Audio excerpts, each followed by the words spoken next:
Assalamualaikum warahmatullahi wabarakatuh.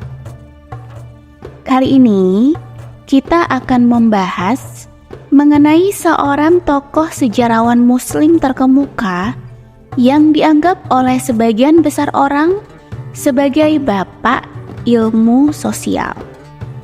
Ilmu sosial tersebut meliputi ilmu sejarah, sosiologi, hingga ilmu ekonomi. Beliau bernama Ibnu Khaldun. Ibnu Khaldun menulis sebuah karya yang luar biasa berjudul Muqaddimah. Judul Muqaddimah ini sebenarnya bukan hanya judul yang sifatnya metaforis atau samar.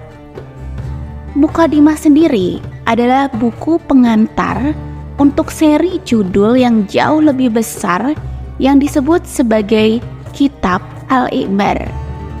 Kitab Al-Iqbar terdiri dari 7 buku. Buku pertama ialah Al-Muqaddimah. Buku kedua hingga buku kelima berisi tentang sejarah dunia. Lalu buku ke-6 dan buku ke-7 berisi tentang historiografi dari suku Berber dan Maghrib. Kitab ini merupakan kumpulan besar yang bertujuan untuk menyatukan atau memberikan gambaran umum tentang sejarah dan peradaban secara umum. Hingga saat ini, buku Muqaddimah masih dianggap penting, bahkan disejajarkan oleh berbagai ide-ide yang juga dibawakan oleh beberapa sarjana sosial modern, yakni seperti Niccolo Machiavelli, Karl Marx, Auguste Comte, David Ricardo, hingga Adam Smith. Beberapa ide-ide yang disampaikan oleh ilmuwan modern tersebut sebenarnya sudah disampaikan jauh sebelumnya oleh Ibnu Khaldun. Ibnu Khaldun adalah seorang filsuf dan sejarawan yang lahir di Tunis yang saat ini adalah bagian dari negara Tunisia. Ia kemudian menjadi salah satu tokoh paling terkenal dan dihormati dalam sejarah Muslim.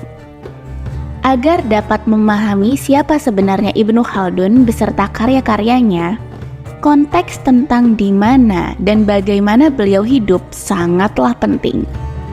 Ibnu Khaldun hidup pada periode yang disebut sebagai zaman pertengahan dunia Muslim.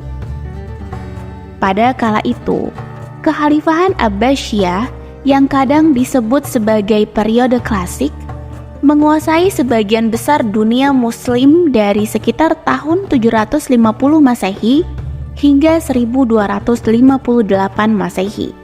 Pada tahun tersebut, seperti yang mungkin telah teman-teman ketahui, bangsa Mongol dalam upaya mereka untuk menaklukkan dunia akhirnya mencapai Baghdad hingga mengakibatkan tewasnya khalifah terakhir yang tersisa di dinasti Abbasiyah. Tentu saja, kejadian ini menjadi peristiwa yang sangat traumatis bagi umat muslim pada kala itu. Karena pusat kekuasaan dan sekaligus simbol peradaban umat Islam yang besar tiba-tiba menghilang. Jadi, Ibnu Khaldun berada tepat di tengah-tengah masa yang cukup traumatis ini. Dalam sejarah Islam, periode ini dapat dikatakan sebagai periode yang sangat tidak pasti. Dalam periode pasca keruntuhan kekhalifahan Abbasiyah ini, dunia Muslim tengah terfragmentasi dan diperintah oleh banyak kerajaan regional sebelum akhirnya disatukan kembali oleh Kekaisaran Ottoman. Ibnu Khaldun dilahirkan pada tahun 1332 di Tunis dan berasal dari keluarga yang memiliki sejarah sebagai negarawan dan politisi dari Al-Andalus, Spanyol. Ayahnya adalah seorang sufi terkenal pada masanya yang kemudian mengajarkan banyak sekali hal tentang mistisisme dan tradisi sufi kepada Ibnu Khaldun. Sebagai seorang yang lahir di kalangan yang terdidik, Ibnu Khaldun dididik layaknya kelas terpelajar pada masanya.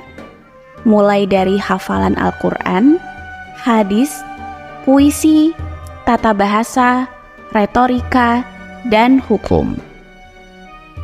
Selain itu, Ibnu Khaldun memiliki banyak guru lain dari berbagai latar belakang ilmu pengetahuan, yakni meliputi sufisme, filsafat, Al-Quran, serta matematika, logika, dan astronomi. Bisa dikatakan bahwa Ibnu Khaldun adalah seorang pria yang sangat terpelajar dalam ilmu Islam dan ilmu pengetahuan dunia. Masa awal hidupnya tampaknya berjalan dengan damai, karena Ibnu Khaldun menghabiskan waktunya untuk mengejar pengetahuan dan pendidikan. Namun, titik balik dalam hidupnya datang ketika wabah bubonik menjangkit area Tunis di Afrika Utara.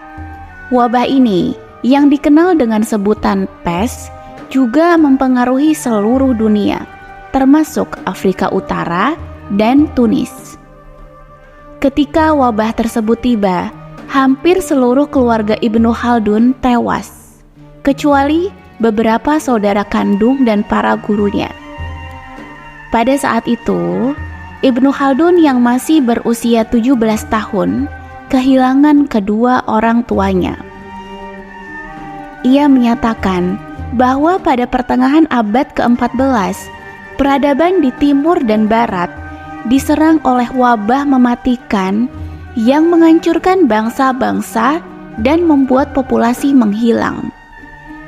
Ia melanjutkan dalam buku autobiografinya dengan mengatakan bahwa kota-kota dan bangunan hancur, jalan hancur, pemukiman dan istana menjadi kosong, dinasti dan suku menjadi lemah, dan dunia yang ia huni sepenuhnya berubah dikarenakan oleh wabah. Di sini, Ibnu Khaldun menggunakan bahasa yang sangat puitis untuk menggambarkan situasi yang baginya saat itu hampir seperti akhir dunia. Kejadian ini sangat mempengaruhi Ibnu Khaldun dan memberikan dampak yang kuat pada hidupnya. Namun, tampaknya juga menjadi inspirasi bagi karirnya di masa depan. Karena dunia telah berubah begitu drastis, Ibnu Khaldun merasa perlu untuk menulis kritis tentang sejarah dan masyarakat.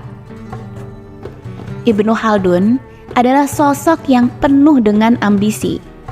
Pada awal perjalanan karirnya sebagai seorang ahli ilmu sosial yang kita kenal sekarang, Ibnu Khaldun memulai karirnya dengan pekerjaan yang sebenarnya tidak disukainya, yaitu sebagai penulis kaligrafi, sambil bermimpi tentang masa depan yang lebih baik, dan mimpi itu menjadi kenyataan. Karena ia akhirnya menjadi salah satu penasehat politik paling sukses pada masanya, bahkan mungkin sepanjang sejarah. Ibnu Khaldun bekerja di seluruh Afrika Utara, melayani berbagai sultan dan raja. Ketika Ibnu Khaldun bekerja untuk para penguasa ini, ia menyadari betapa dunia politik itu penuh dengan kecemburuan dan korupsi. Penguasa naik dan jatuh dalam waktu yang sangat singkat. Semuanya terasa sangat kacau. Ibnu Khaldun sendiri menjadi korban kecemburuan dan rencana jahat. Bahkan hingga beberapa kali ia dipenjara. Namun, ia juga tidak sepenuhnya bersih. Faktanya, Ibnu Khaldun sangat cerdas dan berpengetahuan, dan ia menggunakan pengetahuannya untuk keuntungannya. Misalnya, jika ia merasa bahwa waktu penguasa yang ia layani akan segera berakhir, Ibnu Khaldun seringkali justru mendukung para pemberontak tanpa sepengetahuan penguasa tersebut. Sehingga pada akhirnya Ibnu Khaldun pun akan mengkhianati penguasa. Tentunya ini dilakukan karena Ibnu Khaldun sendiri sudah sangat memahami dunia politik, termasuk pula tentang bagaimana dunia politik bekerja. Sehingga tidak aneh jika dengan sendirinya ia pun dapat merasakan kapan tepatnya masa penguasa akan berakhir. Pada sebagian besar kasus, apa yang sebelumnya telah diduga oleh Ibnu Khaldun ternyata menjadi kenyataan. Siklus ini dialaminya berkali-kali hingga akhirnya Khaldun pun mengaku lelah dan memilih jalan sunyi pengetahuan. Zaman Kisru dan pilihan Khaldun mengasingkan diri dalam rimba pengetahuan membuatnya tidak sengaja merintis sebuah disiplin modern yang kini kita kenal sebagai sosiologi. Meskipun demikian, ketika Ibnu Khaldun akhirnya merasa jenuh terhadap dunia politik di mana ia bekerja, setiap penguasa pada dasarnya ingin selalu bekerja dan atau bahkan memiliki Ibnu Khaldun di samping mereka. Bahkan, Raja Kristen Pedro dari Sevilla pernah memintanya untuk bergabung, tetapi Ibnu Khaldun menolak dengan alasan yang tidak sepenuhnya diketahui. Berbagai penguasa terus-menerus mengajaknya untuk kembali terjun ke dunia politik. Hal ini tiba-tiba mengingatkan saya pada salah satu adegan terkenal di dalam film The Godfather. That's when I thought I was out. They pulled me back in.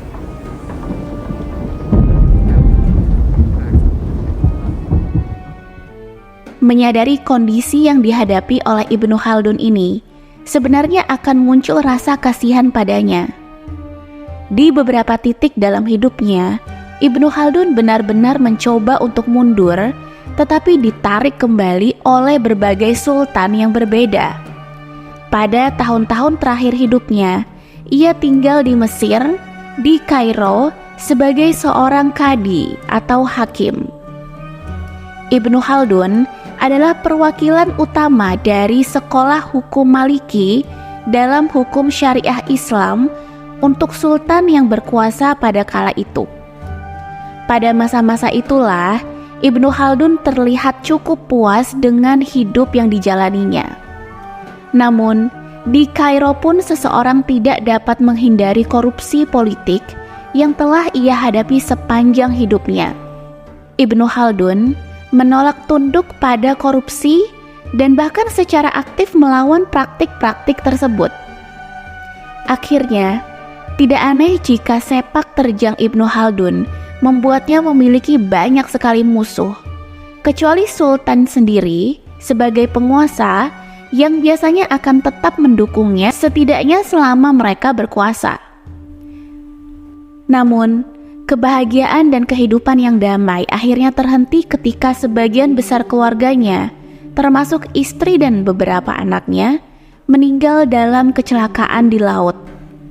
Mereka telah berpisah cukup lama saat Ibnu Khaldun pindah ke Mesir, dan mereka akhirnya akan bertemu lagi. Dalam perjalanan menuju pertemuan itu, mereka meninggal dalam kecelakaan yang tragis. Ini membuat Ibnu Khaldun jatuh ke dalam depresi yang mendalam dan membutuhkan waktu yang cukup lama baginya untuk pulih.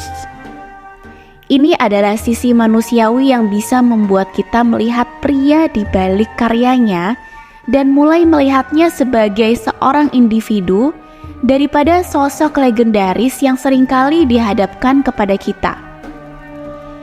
Ibnu Khaldun akhirnya keluar dari depresinya dan melanjutkan bekerja sebagai seorang guru di Kairo. Akhirnya, Ibnu Khaldun meninggal pada tanggal 17 Maret 1406 Masehi setelah menghabiskan hidupnya melayani berbagai sultan dan raja.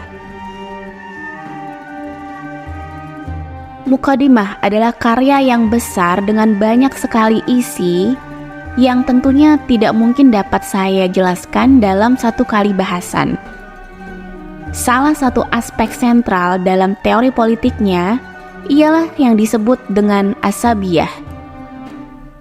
Asabiyah, jika diartikan ke dalam bahasa Indonesia, kurang lebih dapat diartikan sebagai solidaritas suku. Pada saat itu, dan bahkan masih sampai hari ini, masyarakat Arab dan Berber sangat terbagi menjadi berbagai suku, dan semua kegiatan politik dan sosial didasarkan pada solidaritas dan identifikasi dengan suku-suku tersebut. Sebenarnya, Ibnu Khaldun menganggap asabiyah sebagai kekuatan pendorong di balik semua peristiwa sejarah. Ia berpendapat bahwa dinasti dan kekaisaran semua ditakdirkan untuk mengalami perjalanan yang sama, mulai dari bangkit hingga kejatuhan. Hal ini tentunya tidak dapat dihindari tanpa pengecualian di setiap dinasti, dan Ibnu Khaldun menggunakan asabiyah untuk menjelaskan fenomena ini. Ketika seorang penguasa berkuasa, ia akan melakukannya dengan bantuan solidaritas suku yang ia sebut sebagai asabiyah. Ada juga faktor lain seperti motivasi atau inspirasi ilahi yang bisa menjadi penting, tetapi Ibnu Khaldun berpendapat bahwa asabiyah adalah yang paling penting. Bahkan, Ibnu Khaldun menulis dengan tegas bahwa kekuasaan tidak akan ada tanpa adanya asabiyah. Lalu, Ibnu Khaldun menjelaskan dengan lebih mendalam bahwa setiap dinasti akan mengalami kebangkitan dan kejatuhan, tetapi melalui tahapan tertentu yang ia sebut sebagai generasi. Ini dapat berbeda tergantung pada keadaan, tetapi umumnya Ibnu Khaldun mengatakan tidak lebih dari 3 generasi. Generasi pertama adalah generasi penguasa yang baik, yang mana penguasa pertama kali memerintah serta masih memiliki hubungan yang sangat erat dengan asabiyahnya. Sang penguasa masih ingat bagaimana kehidupan suku terlihat dan masih melayani rakyat, dalam arti bahwa ia menyadari ia sendiri terhubung dengan dunia sosial dan realita. Generasi kedua berada di tengah-tengah. Penguasa di generasi ini masih memiliki beberapa kenangan tentang kehidupan suku yang dijalani oleh ayahnya. Tetapi, ia juga mulai mengadopsi beberapa kemewahan dan hal-hal yang berlebihan. Jadi, penguasa di generasi 2 ini berada di antara kedua hal tadi, yang mana ia masih berfungsi sebagai bagian dari asabiyahnya, namun juga mulai melenceng ke arah yang salah. Nah, generasi ketiga adalah di mana ketika penguasanya mulai berantakan. Pada saat ini, penguasa begitu terobsesi dengan kemewahan dan kehidupan yang berlebihan sehingga ia kehilangan semua hubungannya dengan asabiyah dan juga dukungan rakyat. Prioritas utamanya adalah tetap berkuasa dan bukan melayani rakyat. Sehingga ia telah terputus sepenuhnya dari realitas asabiyahnya. Ketika ini terjadi, inilah saatnya penguasa kehilangan kekuasaannya, dan penguasa dengan asabiyah atau dukungan suku yang kuat akan mengambil alih penguasa tersebut. Jadi, siklus ini terus berulang tanpa henti selama-lamanya. Dengan kata lain, kehilangan secara bertahap dari asabiyah suku adalah yang menyebabkan seorang penguasa kehilangan kekuasaan dan akhirnya jatuh. Tentu saja, teori ini sangat menarik untuk dipertimbangkan karena sulit untuk membantah bahwa setiap dinasti atau kekaisaran, setidaknya sejauh ini dalam sejarah, pasti pernah jatuh dan tidak ada yang bertahan selamanya. Karya Ibnu Khaldun menghadirkan teori dan pemikiran tentang mengapa ini terjadi secara teratur. Melalui ide-ide seperti ini, Ibnu Khaldun benar-benar memantapkan dirinya sebagai seorang penulis dan pemikir yang sangat berpengaruh. Selain asabiyah, masih ada teori sosial lain yang dikemukakan oleh Ibnu Khaldun, yakni yang pertama, Ibnu Khaldun juga mengamati faktor-faktor sosioekonomi dalam analisisnya tentang dinasti dan kerajaan. Dalam pemikirannya, faktor-faktor sosial dan ekonomi memainkan peranan penting dalam membentuk perjalanan dan keberlangsungan suatu peradaban, seperti peran ekonomi, kesenjangan sosial, perubahan dalam sumber pendapatan, keruntuhan infrastruktur dan layanan publik, hingga dampak dari faktor lingkungan. Yang kedua, ialah pandangan kritiknya mengenai penulisan sejarah. Ibnu Khaldun memiliki pandangan yang unik dan kritis terhadap penulisan sejarah. Ia tidak hanya melihat sejarah sebagai kronologi peristiwa, tetapi juga sebagai ilmu yang memerlukan analisis mendalam dan pemahaman tentang faktor-faktor sosial, ekonomi, dan budaya yang memengaruhi perjalanan suatu dinasti.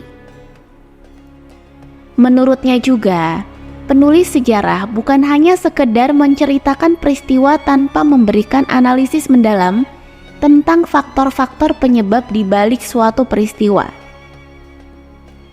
Narasi yang hanya berfokus pada kronologi tidak hanya memberikan pemahaman yang cukup tentang bagaimana dan mengapa perubahan dapat terjadi di masyarakat.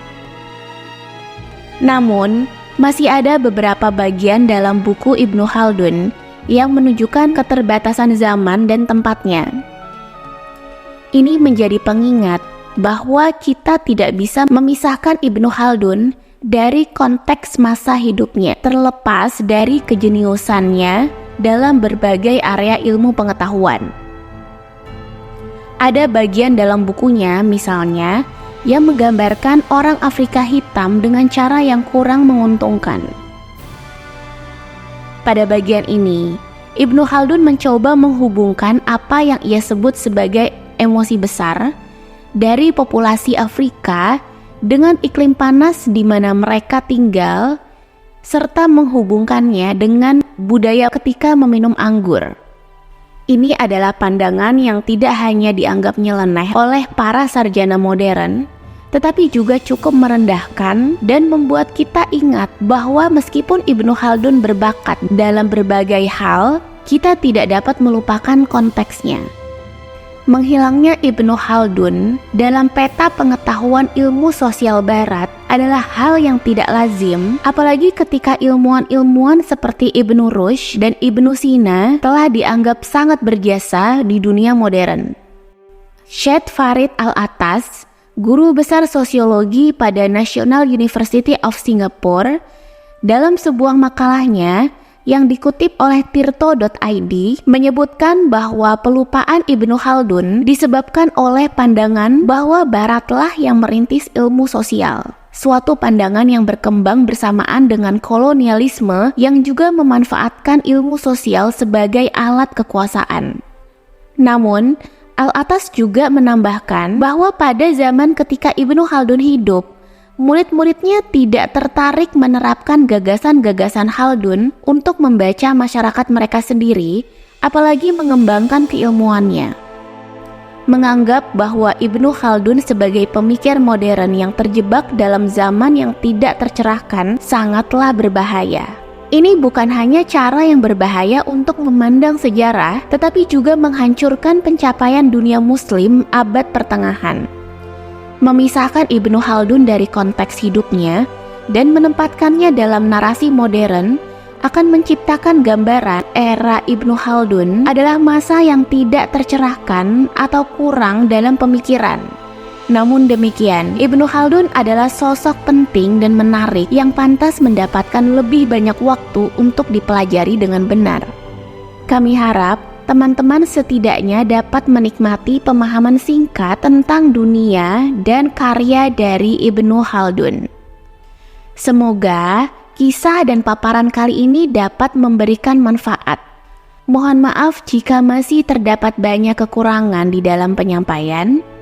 Sampai bertemu dengan kisah-kisah berikutnya. Wassalamualaikum warahmatullahi wabarakatuh.